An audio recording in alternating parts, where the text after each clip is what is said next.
Hello friends, Poppy's টুক গার্ডেনে আপনাদের সবাইকে স্বাগত। আশা করছি আপনারা সবাই খুব ভালো আছেন, আমিও বেশ ভালো আছি। আর আজকে অনেক দিন পর শুরু করলাম নিচের বাগান থেকে। নিচের বাগানে যে চালকুমড়ো গাছটা হয়েছিল আপনাদেরকে দেখিয়েছি, অনেক দিন আগে একটা বড় চালকুমড়ো তুলেছিলাম আর সেটা শর্ট ভিডিওতে শেয়ার করেছিলাম। তারপর থেকে এ পর্যন্ত আর কোনো চালকুমড়ো পড়েনি, তো গাছটা পুরো মাচাতেই ছেয়ে গেছে। এটা ছিল লাউয়ের মাচা, লাউ গাছের মাচা, তো সেই লাউ গাছ তো গোড়া থেকে কেটে দিয়েছিলাম, তারপরে অন্য সাইড থেকে তুলে দিয়েছিলাম এই গাছটা। তো গাছটা কিন্তু পুরো মাচা ছেয়ে গেছে, আর মাচার এই সাইডটাই আমি একটু ভেঙে দিয়েছি, কারণ ওই মাচার আড়ালে পড়ে আমার এই কিছু গাছ রয়েছে এখানে, ওগুলো একটু কেমন হয়ে যাচ্ছিলো, তাই এই সাইড থেকে একটু ভেঙে দিয়েছি ফাঁকা করে দেওয়ার জন্য। তো দেখুন গাছটা কি সুন্দর হয়েছে। আর এর মধ্যে অল্পই কিছু আছে কুমড়োর ডগা দেখলাম, কারণ ওই নিচের দিক থেকে একটু কুমড়ো গাছও উঠে এসছে এর সঙ্গে দু একটা, তবে চাল কুমড়ো গাছেই বেশি ছেয়ে গেছে আর কি।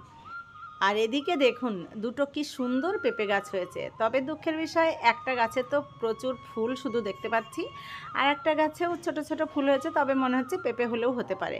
শুনেছি ফুল হলে নাকি পেঁপে হয় না, তো দেখা যাক আমার গাছে কি হয়। আর এখানে যে কুমড়ো গাছ ছিল সেই কুমড়ো গাছগুলো কিন্তু নষ্ট হয়ে গেছিলো, সেগুলোকে তুলে ওই যে নিচের দিকে একদম ফেলে দিয়েছি আর জায়গাটা পরিষ্কার করে দিয়েছি।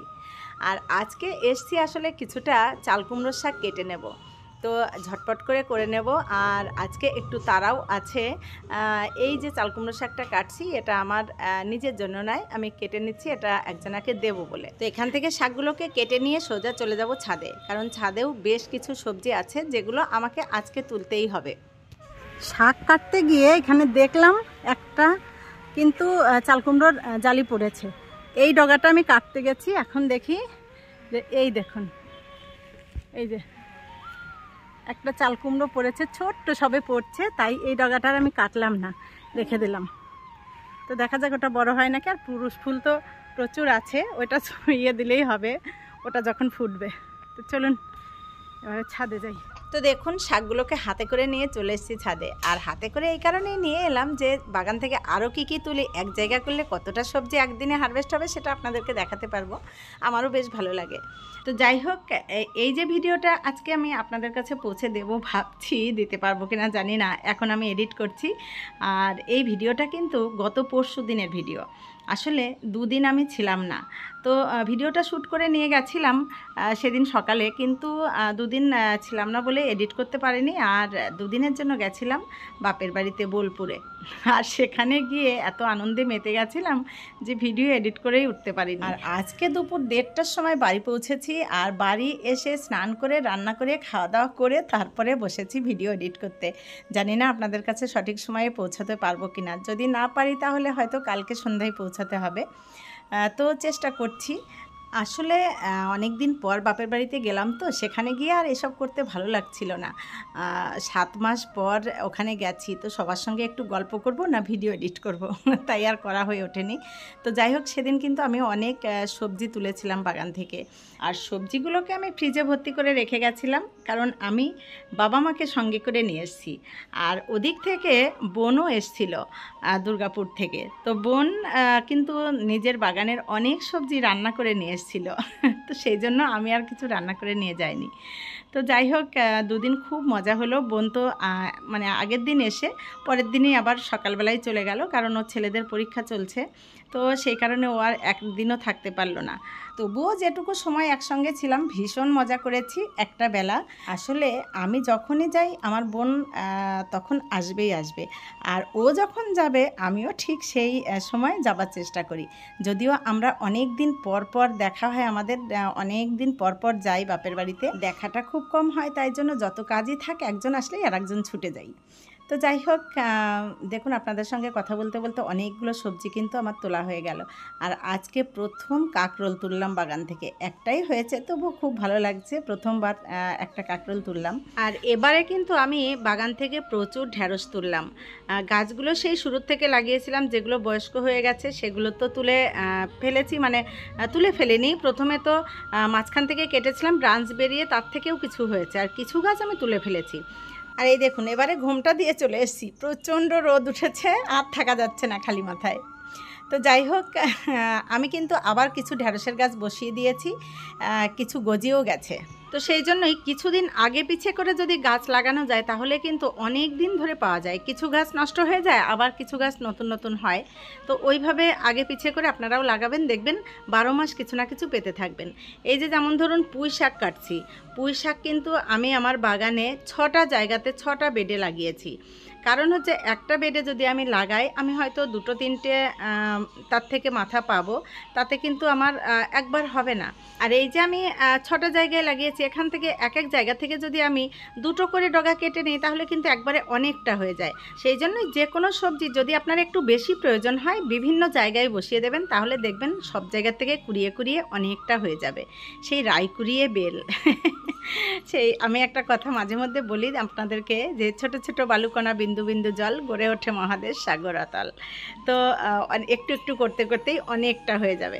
এই দেখুন এখানে যে ঘ্যাটকল লাগিয়েছি আমি 3-4টে জায়গায় লাগিয়ে রেখেছি। তো আমার আজকে এই যে নিয়ে নিচ্ছি, এখান থেকে অনেকটা হয়ে গেল। তো আমি তো ভেবেছিলাম মনে হয় আমার এইটুকুই রয়েছে, তো তুলে রাখার পরে দেখছি না আমার আরও একটা জায়গাতেও রয়েছে, তো সেটাও আমি কিন্তু পরে তুলে নিয়েছি। আর এই বরবটি গাছটা আমি যখন আমার এই যে বস্তা দেখছেন, এই বস্তায় বরবটি হয়েছিল প্রচুর। তো এই গাছটা যখন বয়স্ক হয়ে গেল তখন দেখুন ওই যে ড্রামের মধ্যে আমি আবার বসিয়ে দিয়েছিলাম। আর সেখানে প্রথমে খুব একটা হচ্ছিল না রোদের কারণে, কিন্তু এখন কিন্তু দেখুন অনেকটা করে বরবটি এক একদিনে আবার দিচ্ছে। তো এই জন্যই আগে পিছে করে লাগালে কিন্তু 12 মাস কিছু না কিছু পাওয়া যায়। তাছাড়া আমার পেছনের দিকে যে আমার উচ্ছে গাছ রয়েছে, এখান থেকে কিন্তু আমি গত 2-3 মাস ধরে সমানে কিছু কিছু করে উচ্ছে পেয়ে যাচ্ছি। আর এখন নতুন করে আবার যে গাছগুলো আমি বসিয়ে দিয়েছি সেখান থেকেও কিন্তু দু একটা করে আবার পাওয়া শুরু হয়ে গেছে।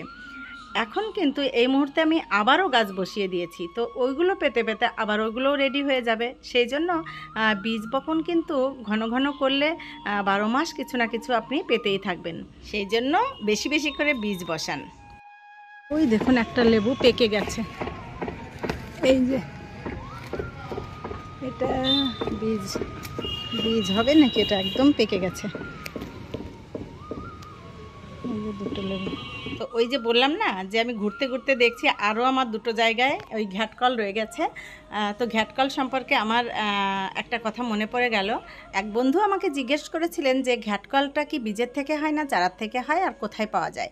আসলে এই জিনিসটা কিন্তু যেখানে সেখানেই পাওয়া যায়, রাস্তার ধারেও পাওয়া যায়, আবার বনে জঙ্গলেও হয়। আর এটার কোনো বীজ আমি কখনো দেখিনি, আমি সবসময় চারা তুলে নিয়েই বসিয়েছি। আর একটা লাগালে সারা বছর কি বছরের পর বছর আপনি এটা পেতে থাকবেন। তো প্রচুর হয়ে যায় একটার থেকেই। আর এটা কিন্তু মরে না, শীতের সময় একদম থাকে না গাছগুলো, গরম আস্তে আস্তে আবার সেই শেকড় থেকেই শুরু হয়ে যায়। সেই জন্য একবার বসিয়ে দিন কোথা থেকে জোগাড় করে, বছরের পর বছর পেয়ে যাবেন। আর এই দেখুন আজকে আমার কতটা ঘ্যাটকল হয়েছে, একবারে অনেকটা হয়েছে। আর ঘ্যাটকল বাটা খেতে কিন্তু দারুণ লাগে। যদি রেসিপিটা জানার ইচ্ছা হয় কমেন্ট করে জানাবেন, কোনো ভিডিওতে জানিয়ে দেব। আজকে অনেক সবজি তোলা হয়েছে, এবার এগুলোকে সব গুছিয়ে নেওয়ার পালা।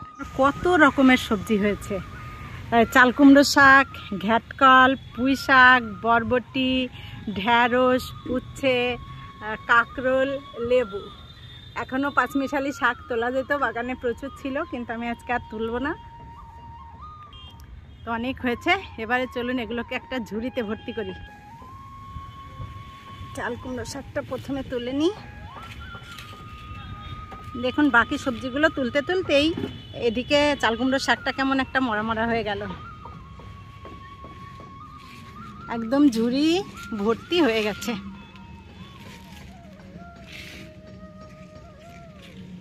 একদম টাটকা টাটকা সবজি, তুলতেও ভালো লাগে, খেতেও ভালো লাগে। আর আজকে দেখুন একটু বড় ঝুড়ি নিয়ে এসেছি, তবুও ঝুড়ি কিন্তু একদম পুরো ভর্তি হয়ে উপচে পড়ছে। আর আজকে এতগুলো সবজির মধ্যে একটা হচ্ছে নতুন সবজি, সেটা হচ্ছে কাঁকরোল। কাঁকরোল হচ্ছে আজকে সবজিদের মোড়ল। পুঁই পাতা আরো 2টো। তো দেখুন তো একদম এক ঝুড়ি ভর্তি শাক সবজি। কত সবজি হলো আজকে আমার। তো দেখেই মন ভরে যাচ্ছে।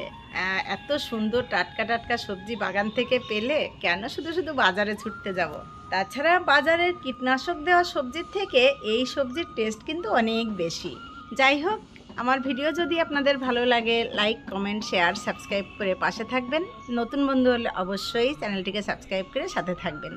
আপনারা খুব ভালো থাকবেন। দেখা হবে আবার একটা নতুন ভিডিও নিয়ে।